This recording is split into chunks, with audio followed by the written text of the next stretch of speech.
Вот он, вот. Это у нас какой класс? Это 3-й класс.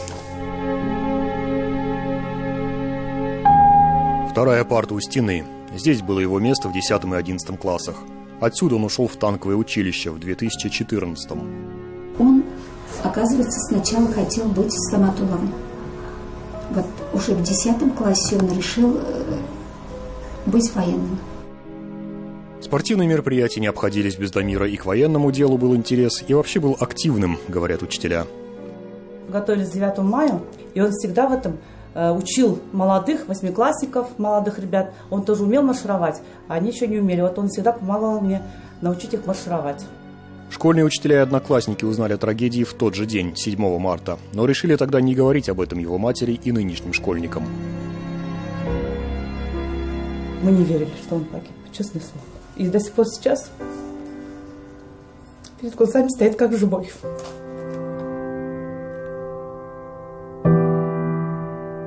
В прошедшем времени про него тяжело говорить.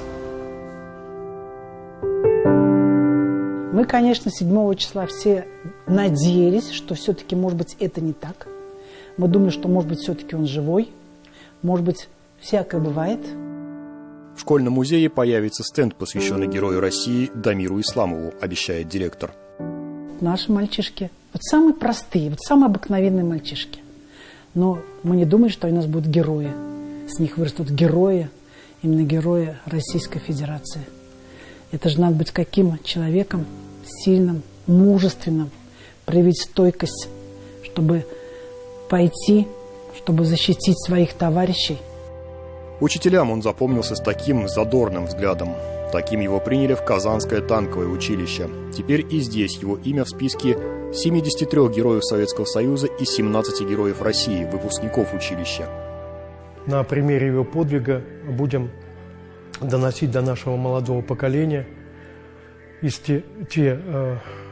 будем чтить эти все традиции, чтобы память о Дамире была надолго сохранена. Подобран весь материал, и сейчас мы это все монтируем. Дамир случайно попал в кадр фильма, снятого к столетию училища. Это выпуск 2018 года.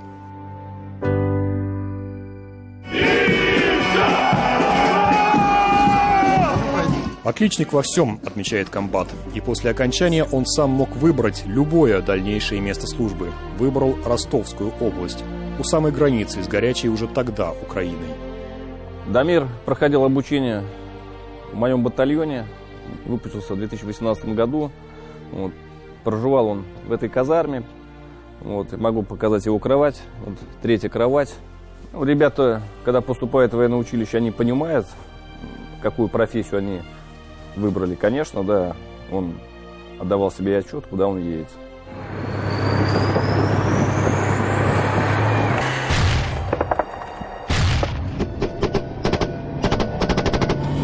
Во время штурма позиций противника на территории Луганской Народной Республики экипаж танка под командованием Дамира Исламова уничтожил долговременную огневую точку. При этом танк был подожжен коктейлем Молотова. Огонь был потушен. Затем российские танкисты вступили в бой с 5 украинскими танками, 4 из которых уничтожили. Развивая наступление, боевая машина старшего лейтенанта Дамира Исламова была подбита прямым попаданием. Экипаж танка погиб. Этот подвиг останется в нашей памяти, в наших сердцах. Я считаю, что это настоящий российский офицер.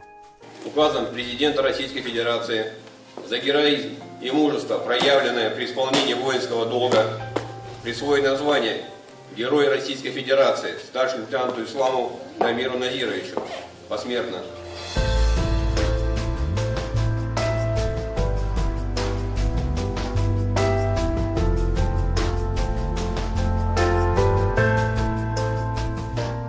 На защите Отечества мы все равны, мы солдаты Родины. Так это было и на этот раз. К сожалению, гибнут лучшие. В первую очередь потому, что никогда не прячутся за спины своих товарищей. Он погиб в бою, но он победил. Ценой своей жизни он защитил многострадальный народ Донбасса, Российскую Федерацию, республику.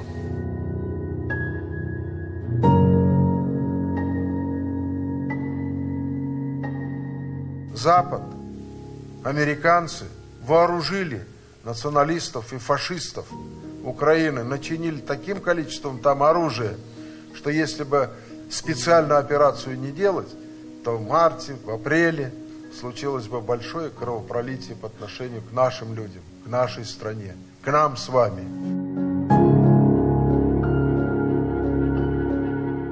Это профессия – Родину защищать. Было впечатление, что проститься с Дамиром пришел весь город. 2 старшие сестры 3 недели держались, не выдавали своих чувств, не говорили матери о гибели братишки и сына.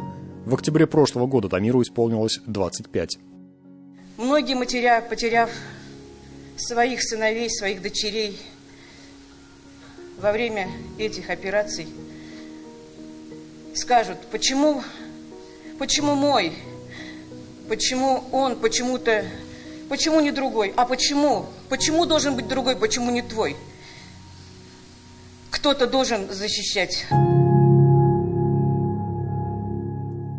Сажида Насимовна, огромное спасибо вам от леногорцев за вашего сына.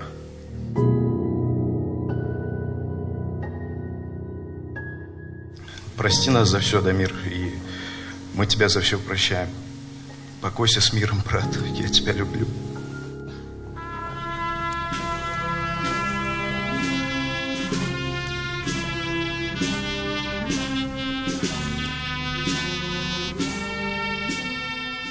«Видимо, позже осознаю и отплачу», — говорит мама Дамира. Отцу тоже сказали не сразу, но он понимал, что сын там. Ну, на границе с Украиной же рядом. Я даже не знаю точно. Связи не было. Просто я хотела у него просить прощения, что я все-таки как бы немного понастаивала, чтобы он пошел в военное училище. Да, жалко, как дитя жалко, как ребенка жалко. Но как воина гордиться надо им. Поэтому я сыном своим гордилась, всегда гордилась. Когда он учился и поступил, я гордилась всегда им и горжусь до сих пор. Он меня не подвел.